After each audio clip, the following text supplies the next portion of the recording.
Bai, esaten digu lehendakariak Madrilgo etxebizitza legeak ez dituela topatuko alokairuak. Bakarrik topatuko dituela alokairuen igoerak. Esaldi bat aztertzeko modukoa.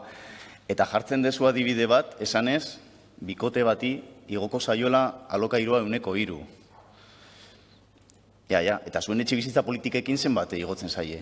Ze 2016 eta 2021 artean 125 igo zaie alokairua. Eta ridikulizatzen duzu 103 igotzea. Gure ustez, lehendakari berandu zabiltzate dagoeneko alokairuen merkatu librea mugatzeko asmoa baldin baduzue. Ez dituzue etxeko lanak egin. Beste autonomia erkidegoek egin dituzte. Kataluniak esate baterako. Kataluniak badu area tensionatuen zerrenda bat, badu erreferentziazko prezio indizeen sistema bat eginda, webgunean daukate, zoragarria da, sar zaitez begiratzera, jartzen dezu kalea, jartzen dezu urtea, igogailua, eta ematen dizu zein den erreferentziazko prezioa. Eta Madrilgo etxebizitza legearen aprobazioaren hurrengo egunean martxan jarriko da.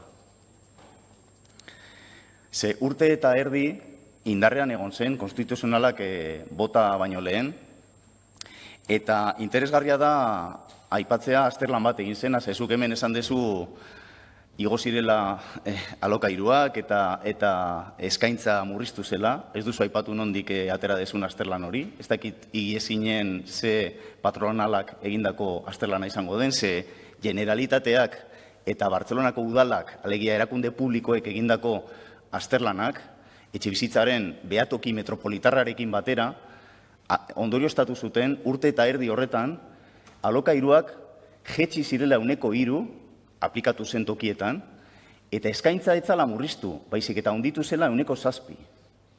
Beraz, jakineko nuke nondik atera dezunzuk datu horiek. Beraz, Kataluniak etxeko lanak dauzka eginda. Eta hain urrun joan gabe, Nafarroak etxeko lanak eginda dauzka. Nafarroak ere bere etxebizitza legean iaz aprobatu zena, badauzka ja area tensionatuak, eta badauka erreferentziazko prezioen indizea sartuta. ISA deitzen dena, índice de sostenibilidad de los alquileres. Hori, oraindik ez da aplikatzen, baina Madrilgo etxebizitza lege aplikatu eta hurrengo egunean aplikatzen hasiko dira. Eta hemen itxaroten ari gara, ikustera testoa, zehazki, zerbait egitera, ridikulizatzen dugu, eskumenen inbazioa, baina eskatzen ditugu oraindik eskumen gehiagotan sartzea, aitzakiak eta aitzakiak.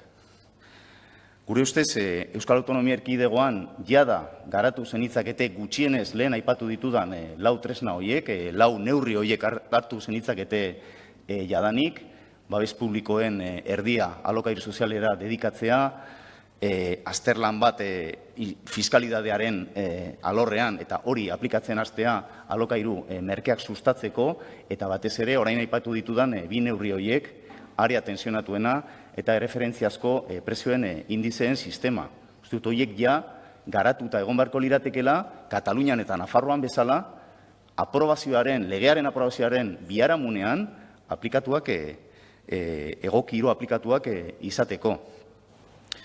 Uste dugu, benetan, aprobetxatu behar degula Madrilgo etxebizitza legeak eskaintzen digune aterki legala hemen arazo handi horri aurre egiteko, alokairuaren prezioa kontrolatzeko, eta uste dugu garatu behar dugula legea ondoren, baino prestatu behar dugula baitare legea aurretik. Uste dute herritarrek asko eskertuko dutela.